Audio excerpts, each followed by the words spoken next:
Hello friends, कैसे हैं आप? आई होप आप सबको 19 चैप्टर में मज़ा आया होगा। सो चलिए 20 चैप्टर शेयर करते हैं। सो लास्ट चैप्टर में हमने देखा था सेंग्यू कहता है, मिस्टर ये, काश तुम अपने आप को देख पाते। तुम बिल्कुल एक डॉग के जैसा दिख रहे हो जो हीट में है।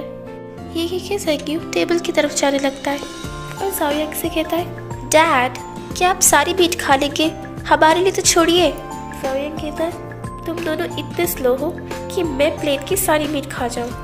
तभी ईशु अपने मन में सोचता है, ये फिर से मुझे कंट्रोल कर रहा है, पर मैं ही हूँ जिसने इस रिलेशनशिप को एक कॉर्नर पे डाला है। ओके फ्रेंड्स, सो चलिए 20 चैप्टर की शुरुआत करते हैं। चैप्टर के स्टार्टिंग में सेंग्यू कहता है, डैड आपकी कुकिंग स्किल्स कितनी अच्छी हो गई है, क्या बॉब ने आपको सिखाया? ज़ाओयांग कहता है, मैं पहले से ही बहुत अच्छा खाना बनाता हूँ, ठीक है। ओह हाँ शिग, तुम बेटर फील कर रहे हो राइट? यीशु कहता है, हाँ मेरी तबीयत ठीक है और खाना भी बहुत अच्छा है। ये सुन के ज़ाओयांग कहता है, पर फिर भी मुझे नहीं लगता कि तुम ठीक हो। तभी ज़ाओयांग यीशु के फोरहेड पे अपना हाथ रखता है और टेम्परेचर चेक करता है और फिर कहता है, समझ नहीं आ रहा है, तुम्हारा टेम्परेचर तो ठीक है पर फिर भी तुम अच्छे क्यों नहीं लग रहे हो? क्या मेरा खाना अच्छा नहीं लगा? ये सुन के यीशु कहता है, ऐसी कोई बात नहीं है, खाना बहुत अच्छा है, बस मैं कुछ सोच रहा था।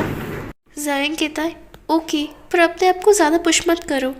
यीशु को ऐसे पैनिक होता हुआ देख सेंग्यू सोचता है, मिस्टर ये, तुम्हारे पूरे चेहरे पे लिखा हुआ है कि तुम मेरे डैड से कितना प्यार करते हो। तभी यीशु खाते हुए सोचता है, ये क्या हो रहा है मुझे? मैं हमेशा अपने आप को कंट्रोल कर लेता हूँ, पर आज मुझे क्या हो रहा है? मैं अपने आप को कंट्रोल ही नहीं कर पा रहा हूँ। सेंग्यू ने सिर्फ मेरी बॉडी को टच किया है, तो फिर मेरी बॉडी इतनी रिएक्ट क्यों कर रही है? तभी यीशु को अचानक से कुछ फील होता है और फिर वो जल्दी से अपनी थाई की तरफ देखता है। सेंग्यू धीरे से अपना हाथ यीशु के थाई पर रब कर रहा होता है और फिर धीरे धीरे आगे बढ़ रहा होता है। ये सब देखिए यीशु ब्लश कर रहा होता है और अपनी मम्मी सोचता है, ये क्या कर रहा है? नहीं नहीं, और हके नहीं प्लीज। तभी यीशु सेंग्यू को रोक देता है और उसका हाथ पकड़ लेता है। तभी सेंग्यू कहता है, मिस्टर ये। यीशु कहता है, क्या हुआ? सेंग्यू कहता है, क्या तुम्हें जानना है वो टीचर कौन है जिसने उस स्टूडेंट के साथ इतना बुरा किया? ये सुन के ज़ायोयांग कहता है, हाँ जब मैंने पूछा था तब तो तुमने नहीं बताया और अब तुम यीशु को बता रहे हो। यीशु सेंग्यू का हाथ हटाते हुए कहता है, नहीं मुझे कुछ नहीं जानना, तुम्हें अपने सीक्रेट्स बताने की कोई ज़रूरत नहीं है। पर तभी सेंग्यू अपना हाथ यीशु की उस पार्ट तक ले जाता है और फिर पैड के बटन और जिप खोल देता है। ये सब फील होने से यीशु को खाने में प्रॉब्लम हो रही थी और प्लस वो ब्लश भी कर रहा था। तभी सेंग्यू कहता है, डैड क्या आपको पता है चर्ची इस साल अब्रॉड जा रहा है?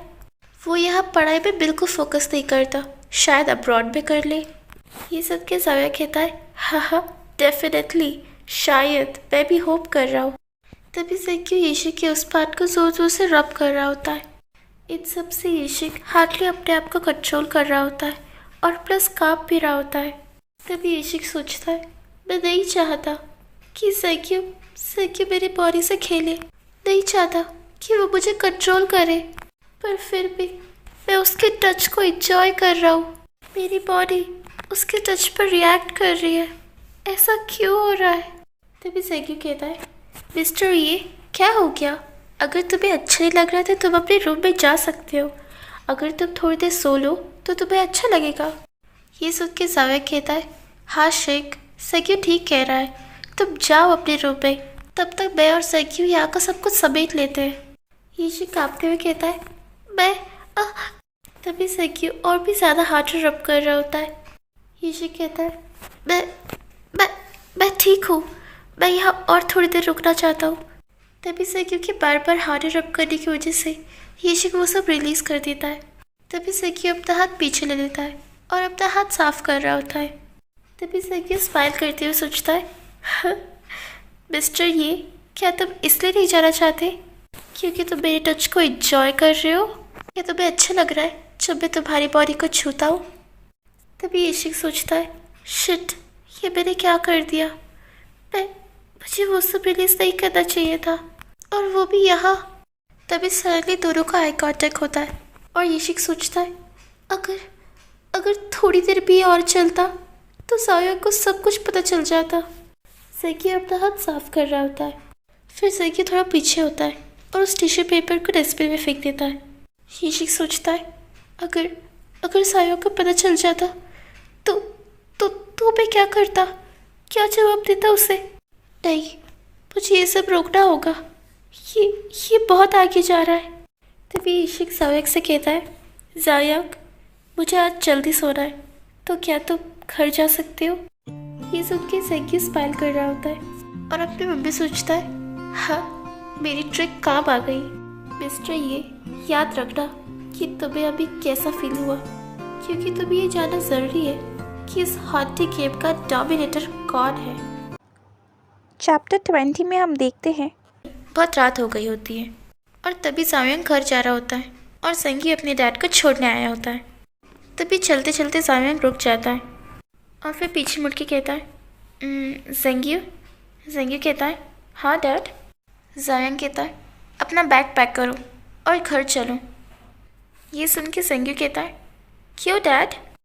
ये सुन के सायोंग थोड़ा हेजिटेट करते हुए कहता है तुम्हें तो पता ही है कि शिंग एक अडल्ट है और अगर तुम उसके साथ रहोगे तो तुम उसके रिलेशनशिप के बीच में आ सकते हो। ये सुन के सेंग्यू सोचता है ऐसे लगता है डैड को कुछ ना कुछ तो पता चल गया है। तभी सेंग्यू कहता है वैसे डैड, कल मैं मिस्टर ये और उसके बॉयफ्रेंड से मिला था और मुझे कोई प्रॉब्लम नहीं है कि मिस्टर ये कैसे रहते हैं। ये सुन के सायोंग कहता है हाँ, तुम्हें ऑलरेडी पता है। ये सुनकर हंसते हुए सेंग्यू कहता है ओ डैड, तो तुम्हें भी पता है मिस्टर ये गे है। ये सुन के सायोंग कहता है प्लीज़ ये किसी को मत बताना, ये शिंग का पर्सनल मैटर है। सेंग्यू कहता है ऑफ कोर्स डैड, मैं नहीं बताऊंगा। फिर सायोंग कहता है और हाँ, तुम शिंग का अच्छे से ध्यान रखना। सेंग्यू कहता है मैं क्यों उसका ध्यान रखूं, बल्कि उसे मेरा ध्यान रखना चाहिए, मैं तो अभी भी एक टीनेजर हूँ। ये सुन के सायोंग हंसते हुए कहता है नहीं, तुम उसका ध्यान रखोगे क्योंकि तुम एक गुड बॉय हो, है ना। ये सुन के सेंग्यू कहता है ओके डैड, समझ गया। फिर अपनी मम्मी सोचता है फिर से गुड बॉय। डैड आप क्यों नहीं समझते, मैं नहीं बनना चाहता एक गुड बॉय। फिर वो दोनों बिल्डिंग के नीचे आ जाते हैं और वहाँ सायोंग को लेने एक कैब भी आ जाती है। तभी सायोंग कहता है सेंग्यू मैं जा रहा हूँ और हाँ, ध्यान रखना, तुम्हें शिंग का बहुत ही ज़्यादा अच्छी तरह ध्यान रखना है। सेंग्यू कहता है हाँ डैड, मैं समझ गया, बार बार कहना बंद कीजिए। तभी एक एक सायोंग कार की तरफ जा रहा होता है। तभी पीछे से सेंग्यू कहता है डैड, यहाँ वापस फिर से मत आना, क्योंकि आपको तो पता ही है आपके बिना मॉम कितनी अकेली हो जाती है। ये सुन के सायोंग कहता है ऑल राइट, ठीक है, मैं जा रहा हूँ। फिर सायोंग कार के अंदर बैठ जाता है और सेंग्यू को बाय कह रहा होता है। तभी सेंग्यू सोचता है मैं सच कह रहा हूँ डैड, वापस यहाँ कभी मत आना। आफ्टर ऑल आप मिस्टर ये और मेरे बीच में सिर्फ एक ट्रबल हो। मिस्टर ये, अब तुम्हारी बारी। ऊपर यीशिंग शावर लेने बाथरूम में आया होता है और टब में पानी चालू कर देता है। तभी यीशिंग अपने बॉडी के मार्क्स देखते हुए सोचता है मैं सच में बहुत ही ज़्यादा टेरिबल लग रहा हूँ, शायद इसी वजह से सेंग्यू मुझ पे हंस रहा था। तभी सडनली दरवाज़ा खोलने की आवाज़ आती है और फिर तभी सेंग्यू अंदर आता है और कहता है तुम शावर लेने वाले हो। यीशिंग सेंग्यू को देख के कहता है तुम इतनी जल्दी आ गए, क्या तुमने सायोंग को छोड़ दिया। तभी सेंग्यू हंसते हुए कहता है तुमने डोर लॉक नहीं किया, क्या तुम चाहते थे कि मैं अंदर आऊँ। ये सुन के यीशिंग वहाँ से जल्दी जल्दी बाहर निकलते हुए कहता है ठीक है, तो तुम पहले शावर ले लो, मैं बाद में ले लूँगा। पर तभी सेंग्यू यीशिंग को पकड़ने के लिए अपना हाथ आगे बढ़ाता है और फिर पीछे से टाइटली हग कर लेता है। यीशिंग कहता है सेंग्यू जाने दो। सेंग्यू कहता है क्या हुआ, लवर्स तो साथ में नहा ही सकते हैं, और वैसे भी मिस्टर ये तुम्हारी बॉडी का ऐसा कौन सा पार्ट है जो मैंने अभी तक देखा नहीं। चिंता मत करो, मैं कुछ नहीं करूँगा जब तक तुम नहीं चाहते। ये सुन के यीशिंग सोचता है झूठे। तभी सेंग्यू प्यार से कहता है मिस्टर ये प्लीज़ मेरी मदद करो, मैं चाहता हूँ कि कोई मुझे वॉश करने में मदद करे। ये सुन के यीशिंग कहता है क्या तुम सच में मुझे फोर्स नहीं करने वाले। सेंग्यू हंसते हुए कहता है ऑफ कोर्स मिस्टर ये नहीं करूँगा। ये सुन के ईशिंग सोचता, मैं बिल्कुल भी तुम पे ट्रस्ट नहीं करता। जब तुम मेरा नाम पुकारते हो और इससे पागलों जैसा स्माइल करते हो कि तभी मुझे पता चल जाता है कि ट्रबल होने ही वाला है। तभी ईशिंग अपने कमर से सेंग्यू का हाथ हटाता है और फिर वहाँ से जाते हुए कहता है, नहीं, खुद ही करो। फिर ईशिंग ये कहकर वहाँ से जा ही रहा होता है, पर तभी सडनली सेंग्यू जोर से अपना हाथ दरवाजे की तरफ पुश करता है और फिर ईशिंग को पकड़ते हुए कहता है, मैं सिर्फ तुम्हारे साथ खेल रहा था। क्या तुम्हें सच में लगा कि तुम मुझे रिफ्यूज़ कर सकते हो? ये सुन के ईशिंग थोड़ा डरते हुए कहता है, तुम्हारा मतलब क्या है? सेंग्यू तभी रूडली कहता है, जल्दी अपने घुटनों पे बैठो। ओके फ्रेंड्स, यही हमारा चैप्टर ख़त्म होता है। आई होप आप सबको इस चैप्टर में मज़ा आया होगा। ओके फ्रेंड्स, अगर आपको इस चैप्टर में मज़ा आया है तो प्लीज़ लाइक, शेयर, कमेंट और सब्सक्राइब करना बिल्कुल मत भूलना। हम मिलेंगे अगले वीडियो में। So till that, stay safe, stay healthy, bye bye.